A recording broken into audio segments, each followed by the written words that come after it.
இன்றைய ஆன்மீக தகவல். ராமன் எத்தனை ராமனடி. கவியரசர் கண்ணதாசனுடைய அற்புதமான பாடல். ராமன் இந்தியாவினுடைய முகம், நம்முடைய பாரத தேசத்தினுடைய ஒரு தெய்வம் ராமபிரான். கடல் கடந்து எல்லா நாடுகளிலேயும் ராமருக்கு பக்தர்கள் எத்தனையோ கோடி பேர் இருக்கின்றார்கள்.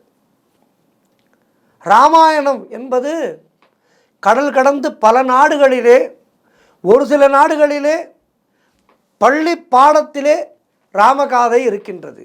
நான் சொல்வது இஸ்லாமிய தேசங்களிலே கூட ராமர் கதை, ராமாயணம் என்பது பள்ளி பாடங்களிலே வைக்கப்பட்டிருக்கின்றது. அதற்கு காரணம் ராமன் வாழ்ந்த வாழ்வு. ஒரு சொல் ஒரு வில் என்று எல்லாவற்றிலும் இலக்கணமாக திகழ்ந்து வாழ்ந்தார். ஒரு மனிதன் எப்படி வாழ வேண்டும் என்று நமக்கு வாழ்ந்து காட்டிய உதாரண புருஷனாக இருந்தான் ராமன். ராமன் வாழ்ந்த வாழ்வை நாம் வாழ்ந்தோம் என்றால் நம்மை அத்துணை பேரும் அப்படி கொண்டாடுவார்கள். ஆனால் நம்மால் ராமனாக வாழ முடியவில்லை என்பதுதான் துர்பாகியம். அதை எப்படி நாம் கைக்கொள்வது? ராமனை சிந்தித்து கொண்டே இருக்க வேண்டும், ராமாயணத்தை படித்து கொண்டே இருக்க வேண்டும். அப்படி படித்து கொண்டே இருக்கும்போது அந்த ராமனுடைய பெரும் கருணை நமக்கு கிடைக்கும்போது நிச்சயமாக நம்மால் அந்த வாழ்வை வாழ முடியும். அவனளவுக்கு ராமனை போல் வாழ முடியவில்லை என்றாலும் அதிலே ஒரு சிறு துளியாவது நாம் கடைபிடித்து வாழ முடியும். உலக நாடுகளிலே பல பல கதைகள் இருக்கின்றது. இந்த ராமாயணமே பல நாடுகளிலே பலவிதமான கதைகளாக வழங்கி கொண்டிருக்கின்றார்கள்.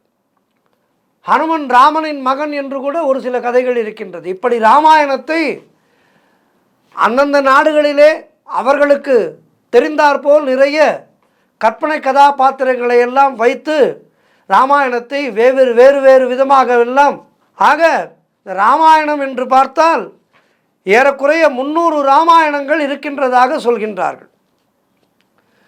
அதிலே Annamese, Balinese, Bengali, Cambodia, Chinese, Gujarati, Javanese, Kannada, Kashmiri, Khotanese, Malaysian, Marathi, Oriya, Prakrit, Sanskrit, Santali, Sinhala, Tamil, Telugu, Thai, Tibetan என எல்லா மொழிகளிலேயும் இந்த ராமாயணம் மொழிமாற்றம் செய்யப்பட்டிருக்கின்றது. 300 விதமாக பேசவும் படிக்கவும் எழுதப்பட்டு வருகின்றது இந்த ராமாயணங்களுடைய எண்ணிக்கை. இந்த பட்டியலை நமக்கெல்லாம் தருகின்றார் காமில் பால்கே என்கின்ற அறிஞர். அவர் ராமாயணத்தை பற்றி சொல்லும்போது வால்மீகி ராமாயணம் சமஸ்கிருதம் வடமொழி, கம்பராமாயணம் அற்புதமான தெள்ளு தமிழ், சுந்தர தமிழ், ஒட்டக்கூத்தனுடைய ராமாயணமும் தமிழ், துளசி ராமாயணம் ஹிந்தியிலே இருக்கின்றது. அதேபோல் எழுத்தச்சர் ராமாயணம் மலையாளத்திலே இருக்கின்றது. மாதவ் கங்குனி ராமாயணம் என்பது அசாமிய மொழியிலே இருக்கின்றது. பலராம் தாசு ராமாயணம் என்பது ஒரியா மொழியிலே இருக்கின்றது. வசிஷ்ட ராமாயணம் என்பது வடமொழியிலே இருக்கின்றது. அத்தியாத்ம ராமாயணம் என்பது வடமொழியிலே இருக்கின்றது. அற்புத ராமாயணம் இருக்கின்றது. அனந்த ராமாயணம் இருக்கின்றது. இது வால்மீகி ராமாயணம். இது சமண ராமாயணம் இருக்கின்றது. பௌத்த ராமாயணம் இருக்கின்றது. அகஸ்திய ராமாயணம் இருக்கின்றது. இது வடமொழியிலே இருக்கின்றது. வியாசர் ராமாயணம் இருக்கின்றது. இதுவும் வடமொழியிலே இருக்கின்றது. குமார வால்மீகி புலவர் எழுதியிருக்கின்ற அற்புதமான கன்னட மொழியிலே ராமாயணம் இருக்கின்றது. குணபத்திரனுடைய கன்னட ராமாயணம் இருக்கின்றது. புசுண்டி ராமாயணம் இருக்கின்றது. உத்தர ராமாயணம் சமண மொழியிலே இருக்கின்றது. துன்ஹோங் என்கின்ற பெயருடைய திபெத்திய ராமாயணம் இருக்கின்றது. மௌத்கல்ய ராமாயணம் இருக்கின்றது. தக்கை ராமாயணம் இருக்கின்றது. குயில் ராமாயணம். இப்படி ராமாயண கீர்த்தனைகள் பல பல பல இருக்கின்றது. முத்தாய்ப்பாக மூதறிஞர் ராஜாஜி அவர்கள் சக்கரவர்த்தி திருமகன் என்ற பெயரிலே ராமாயணத்தை எழுதினார். இப்படி பல இருக்கின்றது. ஆக ராமாயணம் என்றால் நாம் வால்மீகியினுடைய ராமாயணம் மட்டும்தான் என்று நினைத்து கொண்டிருக்கின்றோம்.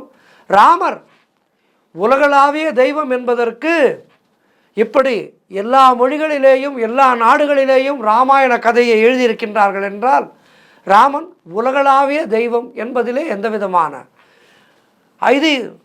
அச்சமும் இல்லை.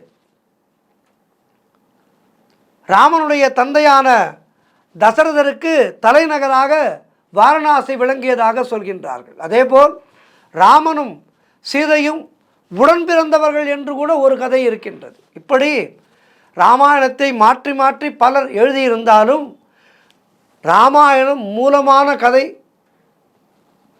ராமர் அற்புதமாக இங்கே அவதாரம் எடுத்து வந்தார், சீதையை மணம் முடித்தார், ராவணனை வென்றார் என்பதுதான் உண்மையான கதை. ஆகவே இந்த ராமாயணத்தை நாம் படிக்க படிக்க நம்முடைய வாழ்க்கையானது ஒரு பக்தி நெறியிலே செல்லும். உண்மையாக இருக்க வேண்டும் என்று அந்த வைராகியத்தை நமக்கு கொடுக்கும் ராமாயணம். ஆகவே உலகிலே பல நாடுகளிலே பலவிதமாக ராமாயணத்தை அவர்கள் எடுத்துக்கொண்டாலும் நாம் நம்முடைய வாழ்க்கையிலே நம்முடைய முன்னோர்கள் சொல்லிக் கொடுத்த அந்த வகையிலேயே இந்த ராமாயணத்தை நாம் ஏற்றுக்கொண்டு ராமனை ஒரு உதாரண புருஷனாக எண்ணிக்கொண்டு நம்முடைய வாழ்க்கையை நாம் வாழ்ந்தால் நம்முடைய வாழ்க்கையானது செம்மையானதாக இருக்கும். நம்முடைய வாழ்க்கையானது செம்மையானதாக இருக்கும். ஆகவே அனுதினமும் ராம நாமத்தை உச்சரிப்போம். ராமாயணத்திலிருந்து ஒரு பகுதியையானும் ஒரு நாளைக்கு படிப்பது என்பது வைத்துக்கொள்வோம். நம்முடைய வாழ்க்கையிலே எப்படிப்பட்ட சிக்கல்கள் வந்தாலும் அந்த சிக்கல்களை தீர்ப்பதற்கு ராமாயணமும் மகாபாரதமும் நமக்கு மிகப்பெரிய ஒரு உந்துகோலாக உந்து சக்தியாக இருக்கும். ஆகவே இந்த ராமாயணத்தையும் மகாபாரதத்தையும் அனுதினமும் படித்து வாழ்க்கையிலே உயர்வோம். எல்லா விதமான வளமும் நலமும் பெறுவோம். நன்றி, வணக்கம்.